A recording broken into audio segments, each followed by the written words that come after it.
Hello, everyone. Welcome. I'm Heidi Ferguson. Next to me is Fereshta Ramsey. I've been working really hard on getting the pronunciation right because it's so important. We've talked about that. But anyway, and this is Fierce Honest Hearts. We are thrilled to be here with you. And before I share my check-in, I think we want to just share with you, because it's been a while since we shared about this, the reason we're doing this. So, Fereshta and I, 2 years ago, literally 2 years ago in October of 2020, I can't even believe it. We've been having conversations like this just with ourselves and through the ethers of the internet, but long distance with Zoom. And we both realized that this is not a common thing, like the way that we share, the way that we speak to each other, the way how deep we go, how safe we feel with each other. And so it was important for us to not only name it and be really open about it, but also we felt we were doing a service by sharing this so that we are, in essence, modeling what we feel is attainable for everybody. Attainable, and it takes time, and it takes trust, and it takes work, and it's also really possible. So I'm going to just start there, and then I'm going to go with my check-in. So my check-in is that,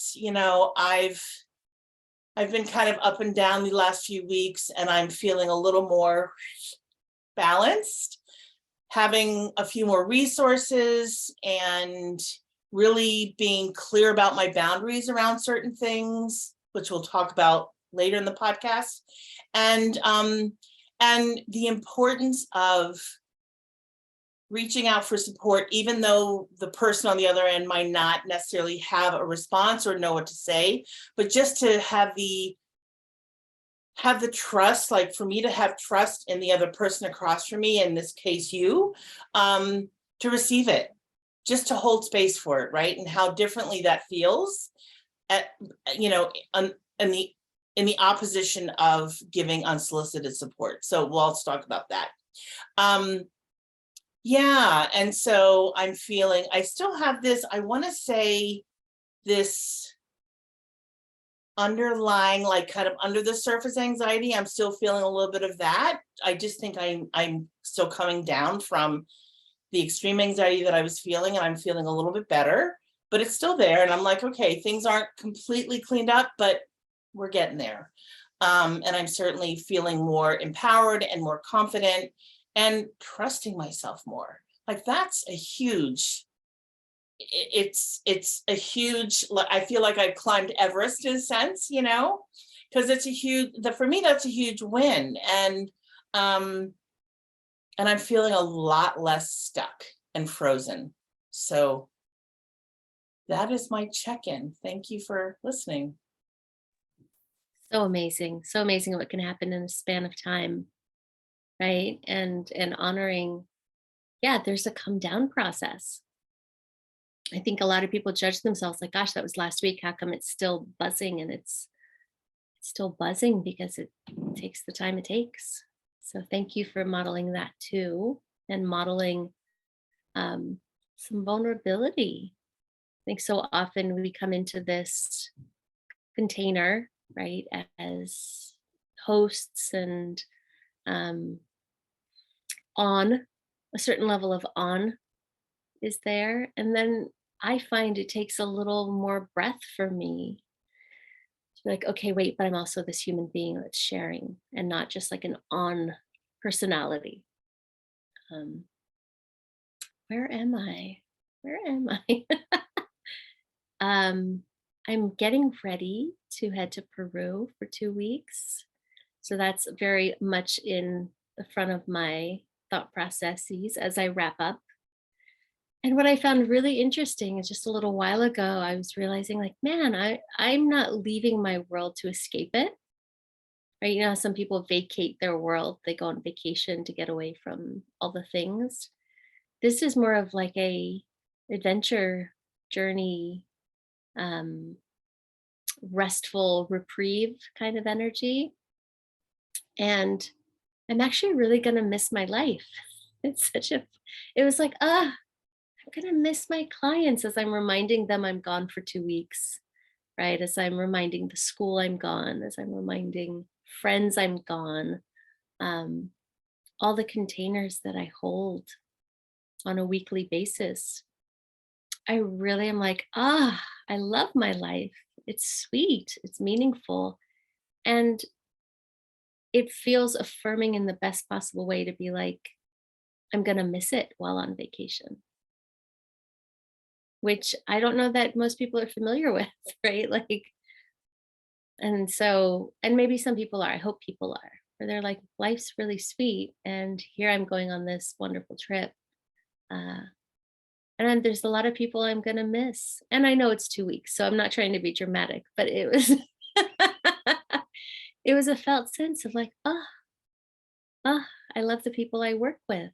And that feels vastly different than I'd say 7 years ago, last time I went on an international trip and was really trying to get away, like really trying to escape from real life. And yeah, I'm getting in touch with how much I've designed my life in the last few years to where it's not a runaway factor.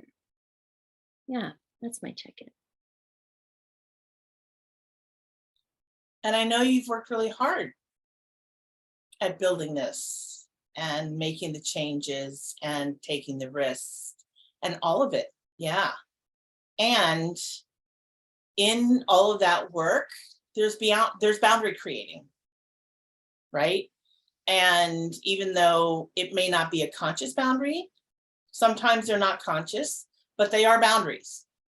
And really important to note for oneself, because when we make a change, we can't do it without creating boundaries. It's impossible. Yeah. Yeah. And change has its loss and its gains. Yes. Every choice that includes change, you have to let go of something to gain something. Right. Most humans don't like that, that piece.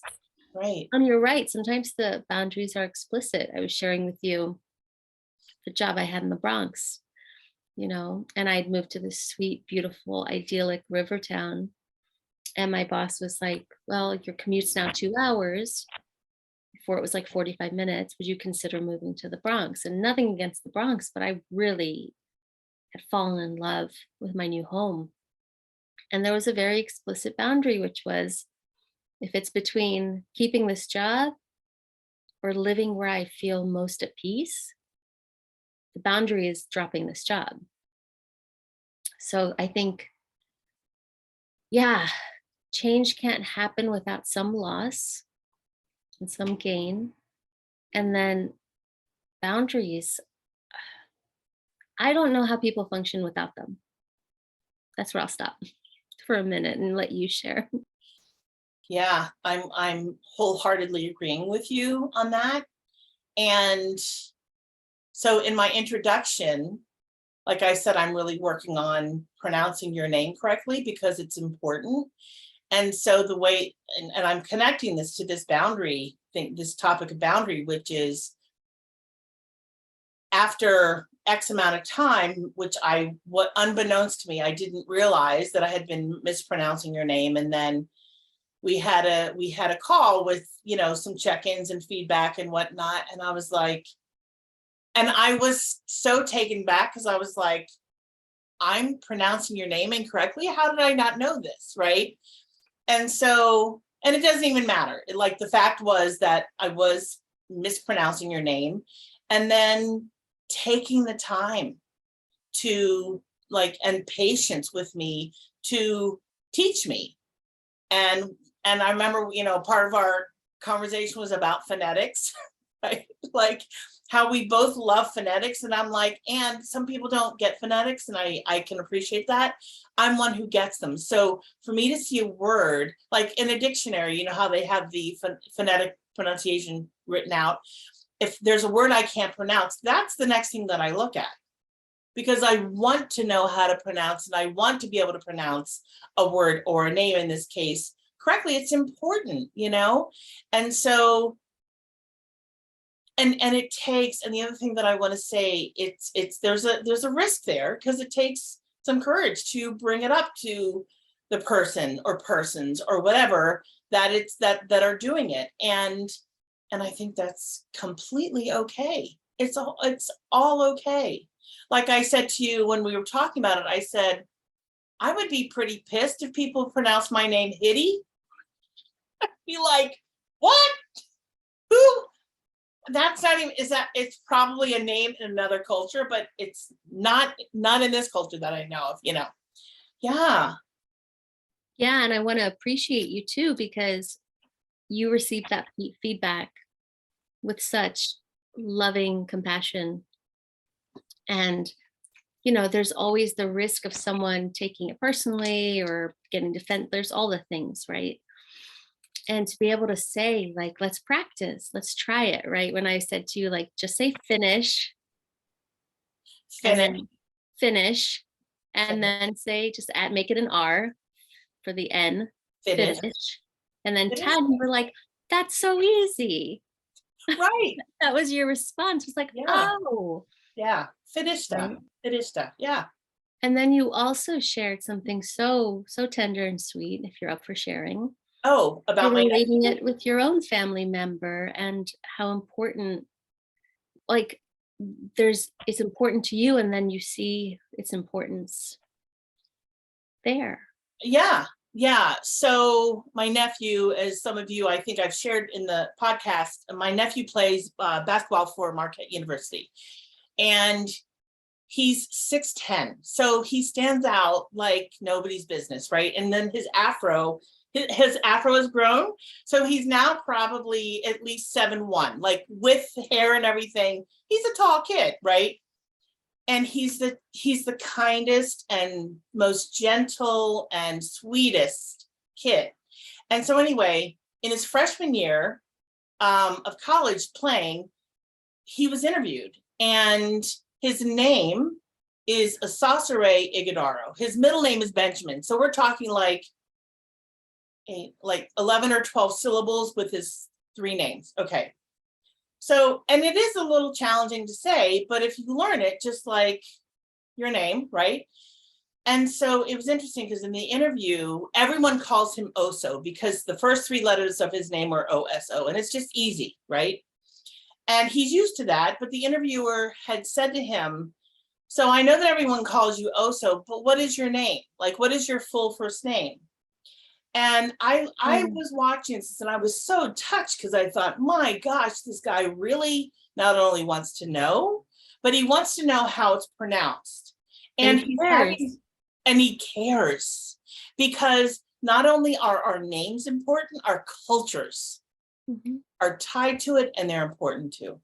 So anyway, he said Asasare, and he was like, oh, okay, that's not that difficult. He pronounced it, and he was like, yes. And then they went on with the interview, but he was really working to impress upon my nephew the importance of that, and I'm like, wow, what a lesson learned, what a great way to model the importance of somebody's name.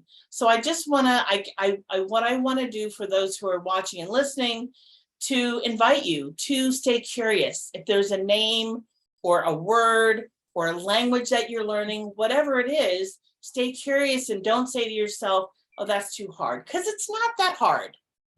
Because here's how I see it. If someone from a foreign country whose English is not their first language is attempting to pronounce my name, and I have heard my name pronounced in the wildest ways, and it's 2 syllables, but that's beside the point.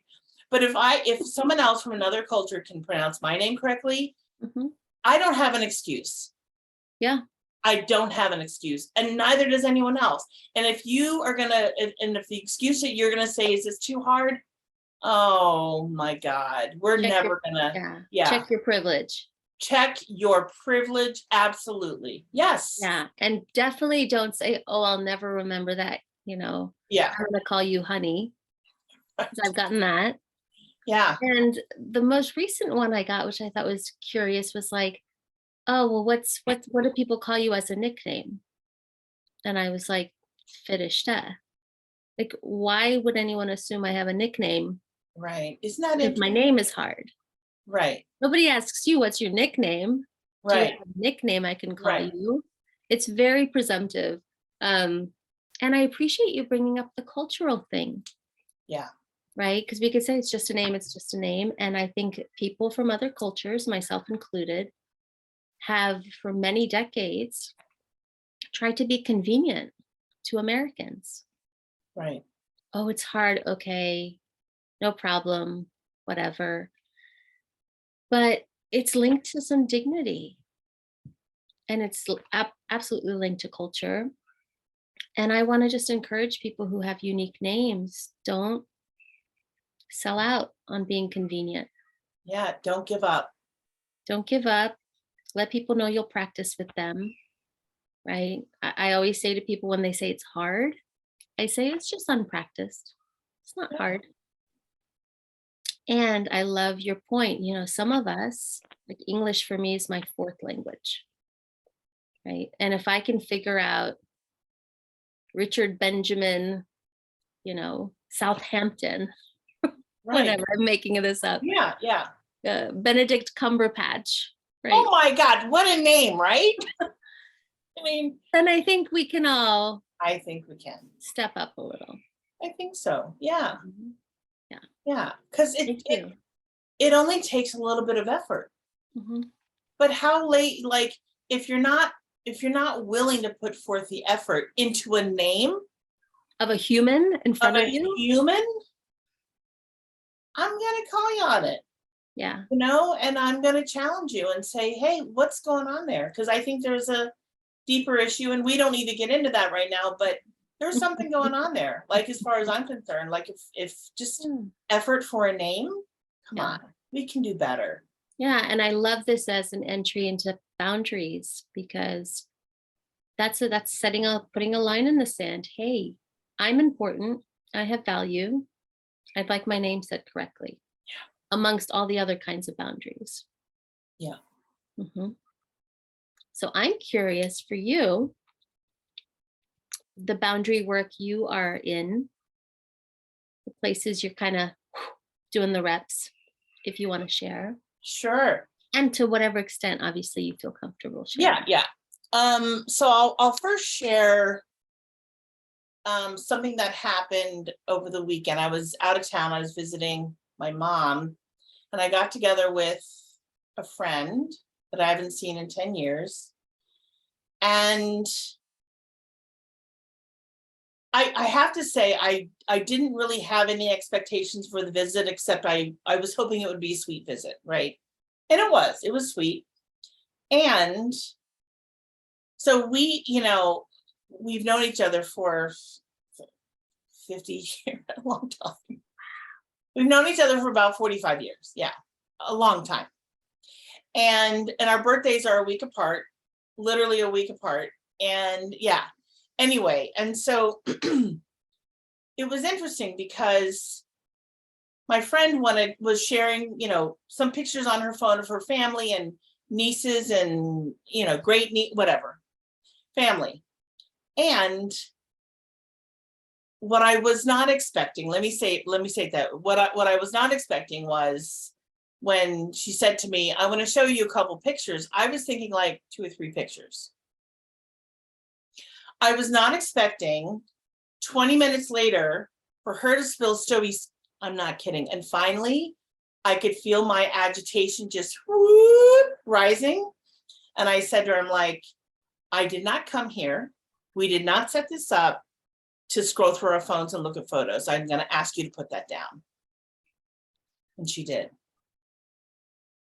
That sounds like a pretty tough like a tight boundary. Oh,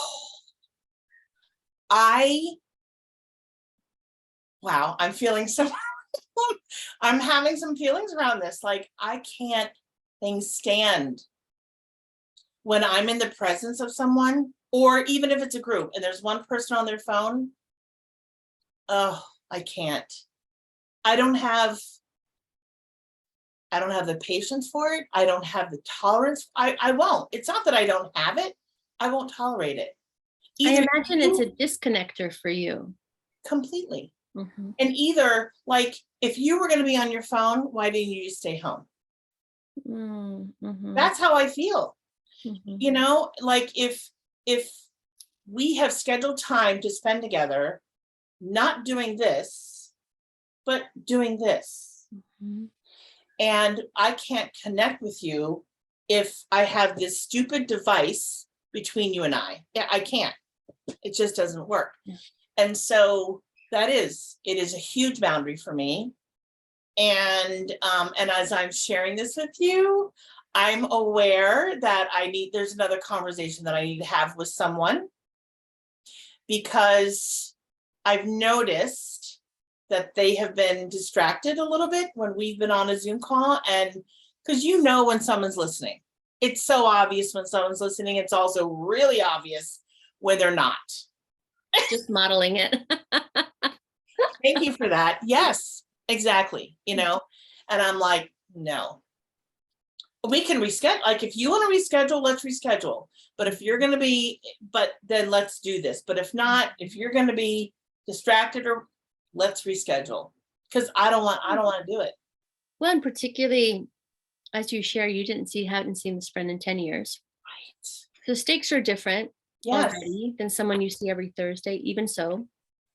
And then she set context of showing you a few pictures. You gave buy-in to see a few pictures. Yeah. But then there was more than a few, It was more than a few. right? So I Yeah. wonder for you, are you able to even name in the moment, like, I'm starting to feel agitated here. I really want to connect with you.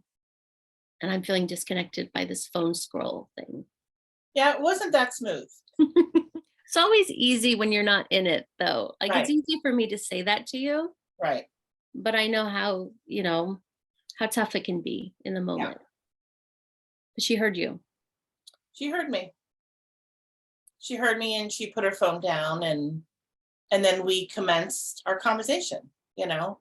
Um, but because and also ahead of time, just mentally, I had given myself, I said, I'm going to give this 2 hours, because I knew that I wanted to put a boundary on that, because I had more to do. Like, I still, anyway, I had more to do. I was like, because quite honestly, if I hadn't put a 2 hour, and that's a lot of time for me. If I hadn't put 2 hours on it, it could have easily been 4 or 5 hours. And I'm like, no, I got to reel that in. I really have to reel that in. So, and I did. And I was really smooth about it. And I just thought to myself, okay, so we have 2 hours. She's been looking at photos for about 15-20 minutes. No, this is not, I'm not gonna, that's like, yeah, it doesn't even matter what the percentage is, but you get my point. I'm not doing it. Yeah. It's too important to me. Connecting is either I wouldn't have given her the time of day if I wasn't going to be all in. And then the expectations, because I have high expectations of myself, I have high expectations of other people, and maybe that's too much to put on someone. I don't know. I'm not going to judge myself about it, but either you're in or you're not. And if you're not and you want to reschedule, that's okay. We can put it off and we can do another, but no, that is a really clear boundary. Yeah. Well, and I hear it as a standard, right? I hear it as, this is the kind of quality of connection I'm open to. Yeah. This is the kind of quality of connection I'm not open to. And I so relate to that. And I commend you for however messy it might have felt or been, because you might have woken her up too, Uh-huh. right? Sometimes that boundary is sort of a moment of presence with someone and someone's patterns, Yeah. right? And sometimes no one tells you that's not working, but everyone feels it. Yeah. It's a real gift to, I laid down some raw truths with a friend recently, and it definitely was coming from frustration, but it was genuine. Uh-huh. And I was both frustrated and disappointed. Mm. And I didn't sugarcoat it. Uh-huh. I just didn't. I just said, I don't think you really consider the impact over here. Uh-huh. Right. And that's a problem. And why am I telling you this? Oh, because I truly believe that the same feedback I delivered, a lot of people have felt around this person, Uh-huh. and they Uh-huh. haven't delivered that feedback. Uh-huh. So my prayer was, I am going to deliver this. It wasn't mean, but it was direct, Uh-huh. in service to this person's breakthrough, Uh-huh. in service to the possibility that they check themselves. And they might say F you, or they may say noted, and it like kind of falls, thunks, Uh-huh. right? Uh-huh. Or they might say thank you. I don't know. Uh-huh. But often the boundaries we create are not just for us, it's for the relationship, right? It's standing for the we. Yeah. Um, and that's just something I wanted to say for people who have a hard time with boundaries. Yeah. It's not selfish, and you're not just standing for yourself. You're standing for them if they're not presenced enough to realize they're being, let's say, subpar Uh-huh. Uh-huh. in the connection. Uh-huh. And you might actually be gifting them an opportunity to grow. Mm. Uh-huh. So don't rob people of that just because Right. it's uncomfortable. Right. Right. And then, on the flip side, because of course I adore and love Brene Brown, because she talks a lot about boundaries in her work. And the flip side is that when we don't create boundaries, the resentment that we have is actually towards ourselves. We may resent the person who's not abiding by, but they don't even know if there are no boundaries, they can't abide by the boundaries, right? But if you create the boundary and they still, and we talked about this a little bit, and they still, attempt to cross that line or cross that line, they'll need a reminder. But at least you can sleep at night. At least I can sleep at night saying, okay, I covered my ground. I did the work. I said it. And actually, if the person does need to be reminded, it's easier the second time to say, hey, you remember the conversation that we had? XYZ, right? But because I can't tell you, and I'm going to say, because I've been doing this boundary work a lot more conscious recently, but in the last, 5, 7, 8 years, I have a lot less resentment towards myself because I have done this work. Yes. Yeah. Yeah. And you make a really good point. I just want to lift up because I noticed in a boundary I hadn't yet set, I could feel myself wanting to like break my pen, Uh-huh. right? The agitation was internal and it was coming from not speaking up. So I have a high sensitivity now. It didn't used to be the case. Um, but as I've done my work, I have a pretty low tolerance for the boundaries being crossed. And it was an observant moment of like, I have so much agitation that I'm about to break this pen. Oh I'm my not normally breaking pens, no, you're not. let's just say. Yeah. So it was Yeah. like, oh, noticed, observed, there's some energy moving through my body that I'm like Uh-huh. this. Uh-huh. And if I don't speak it, right, I'm going to be really mad because I'd have just abandoned myself. Uh-huh. And so speaking it's not necessarily comfortable. I just want to name that. Right. But better that someone be upset with you for setting a boundary than you be upset with you for not, Right. right? Because even afterwards, I felt more peace and calm and a little bit like, oh, is that person going to be hurt by it? Uh-huh. But looking back at it, even, a week later, Uh-huh. I wouldn't have done it differently. Uh-huh. Then I would have just been beating myself up that I didn't speak up. And then it would have been me mad at myself, creating resentment towards them. Yeah. Like, how is that a win? Yeah. you know? Yeah. And the enforcing, as you said, so many people I work with are like, oh, but I said it, I set the boundary. And I'm like, now, did you enforce it? Because there are shady ass people, you draw that line and they put their toe right on the line and they check out to see, like, are you really serious? Uh-huh. Uh-huh. They're not always crossing the line, but they're like right They're there. walking it. Hmm. They're walking it. Yeah. Yeah. And so the reality is you set a boundary and then it's up to you to enforce it. Yeah. And Yeah. people don't want to do that. And it is a lot of work. I recognize it. It is. Because in a sense, it's Mhm. habit breaking. Because people get into their patterns, they get into their stuff, and it's not conscious. It's not a conscious thing. And I would even say it's not intentional. So they're just kind of going about their lives, doing their thing.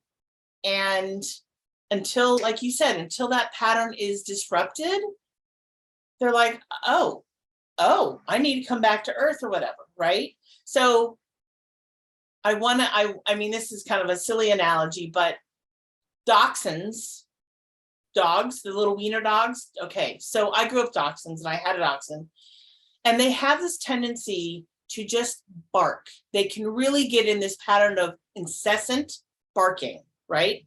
Bark, bark, bark, bark at nothing, at literally nothing.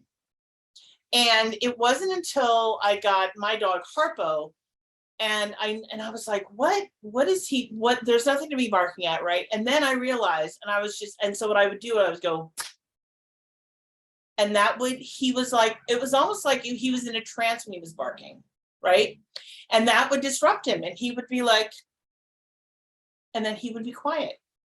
It was amazing. And I realized that he's not, it's an unconscious kind of a thing. He's just barking. He probably can't even hear himself bark most of the time. Like, like if we're just kind of, if we're over talkers and we're just talking, and someone doesn't stop us, yeah, yeah. Anyway, so I'm appreciating you bring up this pattern, this disruption, because if we get irritated with the person that we want to create a boundary with, that's on us. And so that's the work that we need to do, because they're not conscious of it. Yeah. And I love your analogy. I think it's actually perfect, right? I had a friend who, when we would meet in the city, we both lived in the city. It seemed to happen every time that as soon as we met, she would monologue for about 20, 25 minutes. And back then, I couldn't really do active listening and interrupting very well. So I'd listen and I'd start to simmer and I'd start to be like, wow, like, where's the how are you in all this? Right. And I finally one day said, hey, I noticed that when we meet up, we kind of monologue for 20, 25 minutes. Like, what's that about? Or what do you think? And it actually slowed her down. She's like, I think I'm normally running late. I'm not managing my time well. And then I show up nervous and frantic. And then my energy is coming from there. And then I'm socially awkward a little. So then I'm trying to like compensate. And it was such a beautiful conversation because it actually helped slow down and soften her nervous system to go, if I managed my time better and I showed up early and I took a few deep breaths and, let I feel like awkward socially, like then I don't have to do all of that kind of overcompensating. Yeah. And it was beautiful because she went from being completely absent to being completely present. Uh, yeah. You know? And you have capacity for compassion for her Mhm. and more understanding. Yeah. And I could still the next time or the next time be like, whoa, can we volley the ball over the net? Right. That's what I think a conversation should feel like. It should. Yeah, Mhm. for sure. Yeah. Mhm. So I wanted, it's interesting because I wanted to just check in with you about something. So you and I were on a call earlier, and it wasn't until after the call, and I was like, gosh, I feel like I took up too much space, and I was too much, like I'm telling myself that I was too much, like and I'm like, and then so I just wanted to check in with you and give you an opportunity to be forthright, Oh, just say, that's so yeah, I didn't feel sweet. that way, or I didn't, whatever. I really want to know. So sweet of you to ask. And I certainly didn't feel like you were taking up space in a way that was interfering. I was really kind of content to listen. I was really enjoying listening to you and your process, and maybe even a little relieved because I had a whole day of talking to move through, right? Like, Yeah. I've got like 7 Zoom sessions and my throat's a little hoarse. Mhm. I may have hollered quite a lot yesterday, and it's sensitive, right? So I didn't experience you as taking up too much space. I Mhm. didn't experience you as too much. I actually felt like, oh, this is nice. I actually could feel myself lean back Hmm. and listen and not feel like I had to, I don't know, keep up in some way. Okay, thank you. Yeah. How does that feel to, because I just feel like that was so brave of you to ask live on camera. Yeah, well, so let me address that first. Hmm. God, this feels big. Wow. Talk about vulnerability. Um, I didn't want to forget. So as soon as we finished our call, I had this like, oof, I'm not sure about that. And I knew I wanted to address it with you. Hmm. And I'm one of the things one of the habits that I'm starting to do is create a list of notes, things that I want to remember. And I didn't do that. And before the call, for the podcast, I was like, oh, I definitely I want to ask her about that. And I was like, why not put it on the podcast? Like, this is real conversation. It's real friendship. It's real friendship. This is really modeling for those who are watching, right? And Mhm. hopefully it lands with someone, and it can be a little can feel a little crunchy to say it and a little messy and whatnot. And so what? So what if it's a Mhm. little messy and Mhm. crunchy? I think what's more important is that I was feeling a certain way and wanted to check in with you, and so I brought it. Mhm. Yeah, so I'm glad that you felt like you were able to just kind of sit back and listen, which you do beautifully anyway. That's really it means a lot. So thank you. Yeah. Yeah, you're welcome. And I get curious too if you're open to sharing, like, what does it feel like to have even momentarily held, maybe I was too much, that story. Yeah. And then to hear like, oh my gosh, no, that was enjoyable. I was really honored and pleased to, like, you know what I mean? Like, Yeah. how does it feel to have that juxtaposition presented? Hmm. So I feel it still feels vulnerable, which is, and it's okay that it feels vulnerable. I just want to name that. And it also feels really, I'm really appreciating, uh, because I always feel very seen and witnessed by you, right? Mhm. And so to know that it's okay, Mhm. even though in my own messy head, whatever, like I felt like I was taking up too much space, but you were like, no, it was actually okay. I was happy to sit back and write and Mhm. receive and listen. And um, so I'm appreciating all, so there are a lot of layers here, and I don't know how well I'll put them together, but I'm gonna do my best. Oh my God, this is really live, isn't it? Oh my God. How funny. Anyway, this is real life. Um, Mhm. but yeah, and then to be held in that, and to just be heard and listened, in which I kind of want to go a little bit into the unsolicited advice as someone in who has been really working hard at not offering advice when someone is just, and how different it feels. So what I want to say here is that what I've learned from you and Lindsay and friends who listen really well and hold space and see me, like really see me and are taking in my words without feeling like you have to offer anything in, right? Offer anything back. As as the receiver and the observer of that, like if I can even be, what's the word I'm looking for? An outside, what is the word I'm looking for when you're looking from the outside? Like an observer? Well, there's another word, but anyway, so just being like an observer of that as well as the receiver of it, I am so aware of how different it feels being the one who has and is still working really hard on giving it like unsolicited advice. I'm like, that is just different. It feels different. It feels better. And I'm like, I just need to shut my mouth. Just shut it, Heidi. Like, it doesn't matter how and that's hard because it's a habit. It's a habit that I've been doing my whole life. And so I'm like, just, I don't care how tempted you are, just don't talk. Yeah. Because unsolicited means unwelcome in my book. Yeah. In my book, I think at the relationship school, we have a term called no fracking. There's no fixing, rescuing, advising.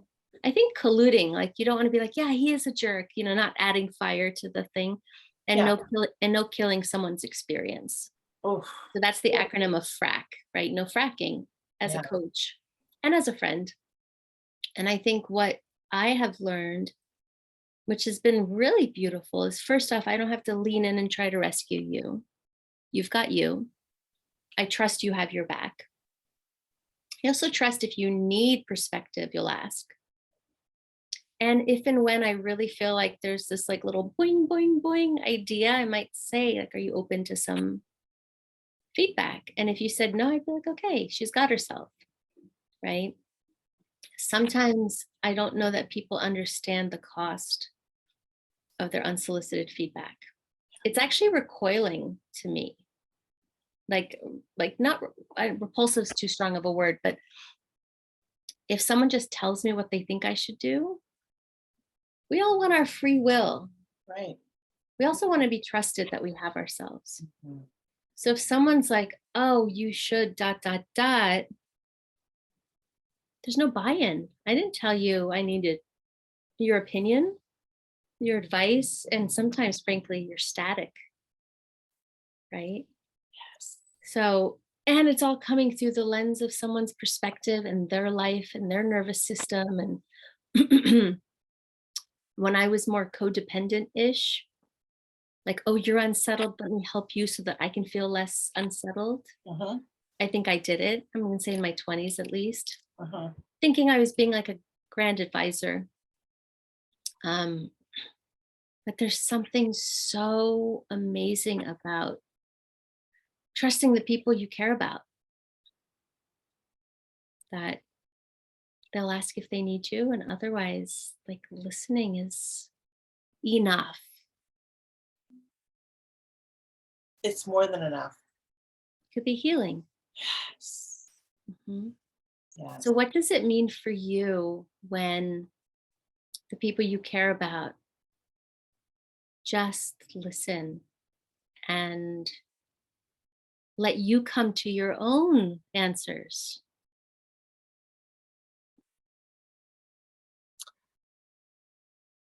Well, it tells me that they trust me. I mean, that is the number one gift, if you will.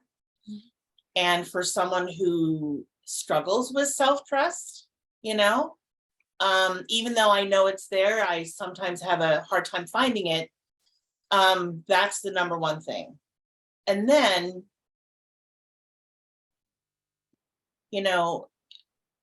so the trust, but also just being held in the energy of care and compassion, right? Just held, my words held.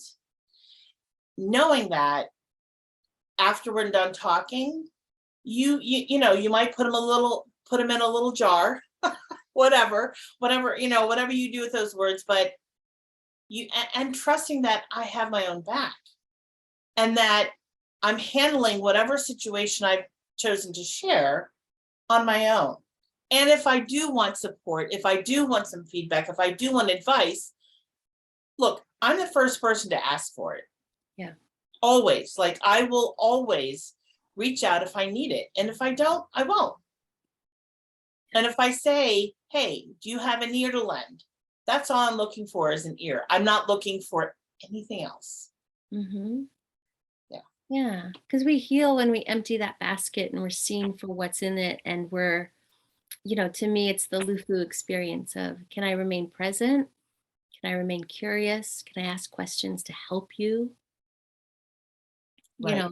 Gain perspective, but like clearly the work is on your side of the street in that moment. Always. Yeah. Right. But can I be there to say, is it this? Like, what's this feel like? And I'm genuinely curious. So that's a natural instinct for me Mhm. to be like, what's that? And what's that? And is it that? And, I also feel like it shows respect. 100%. Like, Yeah. I respect you. I trust you. I don't think I'm better than you or worse than you, right? Like, Right. we're equals and I believe in you. Yeah.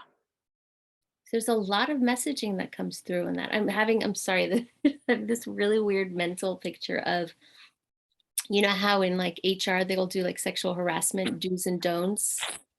And it's like, could we make unsolicited advice do's and don'ts? Like, let's start thinking about this like harassment. Ooh, that's good. Because it's a microaggression, in my opinion, Mhm. right? It's not so in your face, like, oh, that's aggression, Right. but it's a version of violence in Mhm. in in like it's mild. So I know that sounds dramatic. Right. Right. But Like, emotionally, it's a emotion. microaggression. Yes. Yes. Yeah, because no one likes to hear, well, why don't you do this? Right. It's like, gee, Bob, like I haven't thought of that. Like, Right.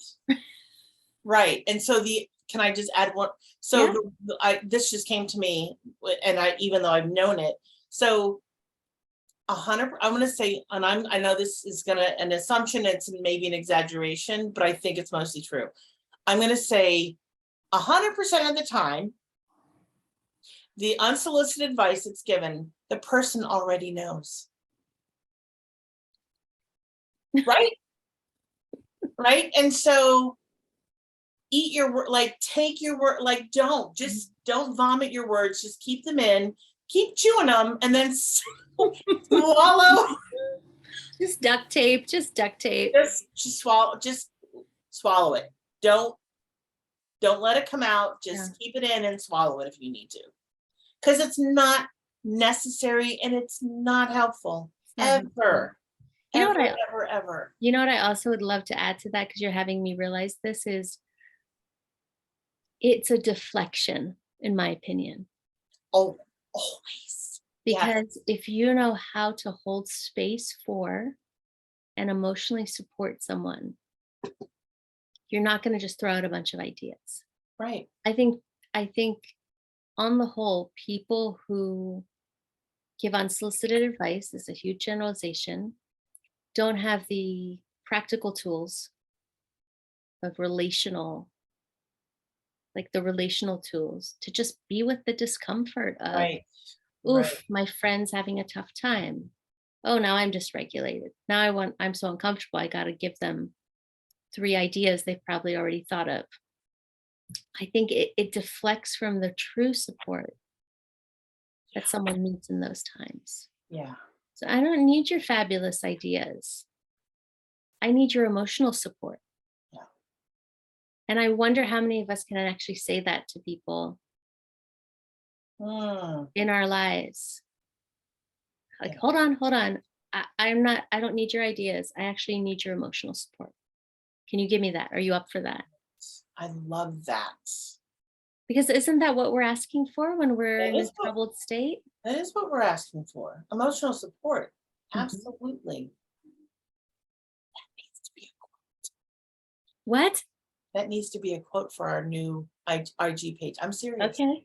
Seriously. Yes, But that's good. luckily we have it recorded, so I'm gonna forget it in about a hot minute. So good. And let's throw it into that harassment place. Yes, It is harassing, it is. It is. Because it's not necessary. unwanted. Isn't It's unwanted unwanted. It harassment? is unwanted. Yes. Yeah. And maybe we are responsible for saying, hey, I'm having a tough day today. What I really need to do is just empty out my basket and have you listen. Yeah. Are you open for that? Right. And maybe for those of us who are, attempting to make those boundaries with the person giving unsolicited advice, start off the conversation by saying, this is actually what I want. Yeah.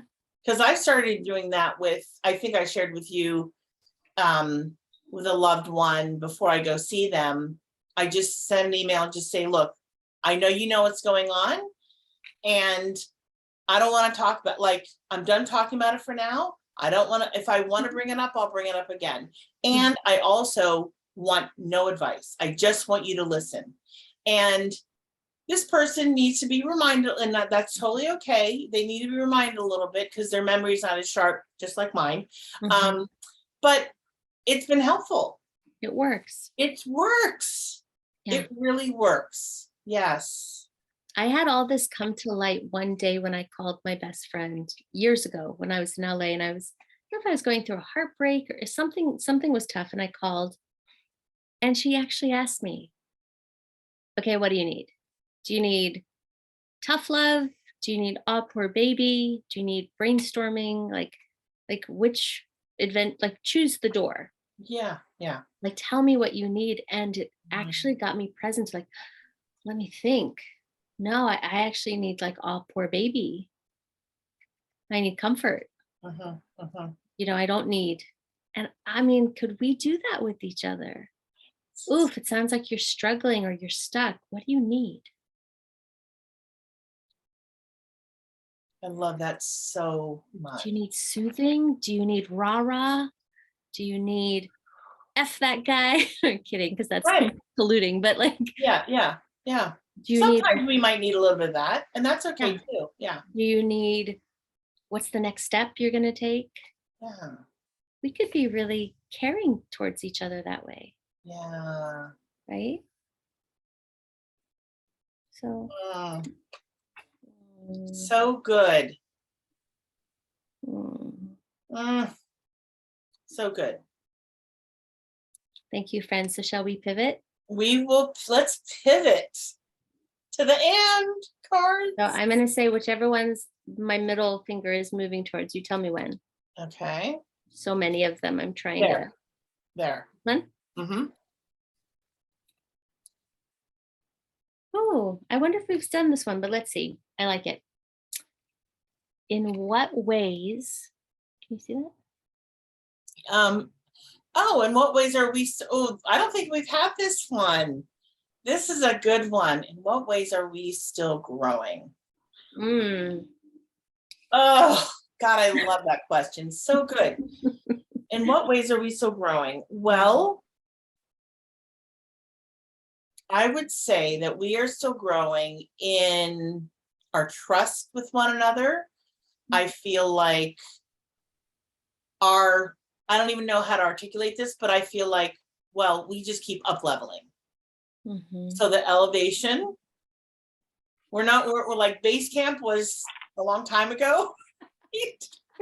Yeah. So the ascension, is maybe 20,000 feet. You're right. Like I'm equating it, like using the metaphor of a mountain, but certainly because relationships are work.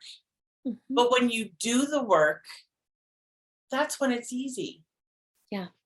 And so I would say the trust, I would say the up leveling, I would say elevating, and also like the support that we have for each other and ourselves has also really escalated. And my love for you, my belief in you, my compassion towards you has also really deepened. Like all of it. It's so, I mean, the word that's coming to me is just so yummy. I'm like, oh, God, I love this stuff so much. Yeah. And I also really appreciate being challenged and and you feeling safe enough to have the ability and have the courage to come to me when you have feedback that might feel a little crunchy. And I'm like, I want to hear it. I need to hear it because if I don't hear it, I'm not going to grow and I want to grow. Yeah. Oh, Yeah. thank you, friend. Yeah, That you're was so welcome. sweet to receive and to like bask in and just taking that in. Yeah. I love this question. So It's how a is good one. growing? Yeah. I second everything you said, so I won't repeat that. And I feel it in this, I'm going to call it goodwill that we have towards each other, right? When there is something crunchy, there's no part of me that goes adversarial and is like, how people can go. It's like, I trust you to the depths of my being. I know this is just a missed thing. It doesn't have all this like static and charge to it. It's just like, we must have missed each other there. So that's like goodwill and benefit of the doubt, Uh-huh, uh-huh. which to your point, I think comes from having a secure friendship, right? I trust that you'll come to me if something didn't feel good for you. And I want you to, because it's important for me to know your care instructions and to grow. And I also feel really deeply held when I'm going through rough patches or joyful patches, like just held and celebrated. And you are a really safe place to come to with feedback. Kind of amazing that you can, last time I was like, okay, tell me if this is too much. And you're like, just, I'm ready, let's go. And that just shows such love and care, in my opinion, to be considered that much. Um, and I think we're still growing as it relates to, here's how I see it, because I think of the TRS model, like we've created a safe harbor and we're continuing to create that safe harbor. And now we're like in launching pad, like, oh, it's so safe here, we could create together. Uh-huh. We can collaborate, we can launch some things together. That only comes when the harbor is safe and, all our needs are being met. Yeah. So I think I can't imagine more of an ascent, but I know we're both so growth minded that it'll happen organically. I Um, think so too. but I feel like we're still growing and deepening this relationship and then this partnership, right? And what's possible every time we're a little more honest with each other, every time we're more vulnerable with each other. Even your share today of like, hey, I kind of felt like I took up too much time and had the too much thing come up. Was that your experience? Yeah. Being like, oh no, I was relishing that time. Just all of the repair and healing that is available when a friendship is really safe. Yeah. So my instincts were right. Thank you, friend, Thank so you. much. Yeah. Oh my gosh. My adoration it expands all the time. Thank you. Thank you. Thank you. Mm. Yeah. Ever expanding. May it be so. Yeah. Beautiful. Yeah.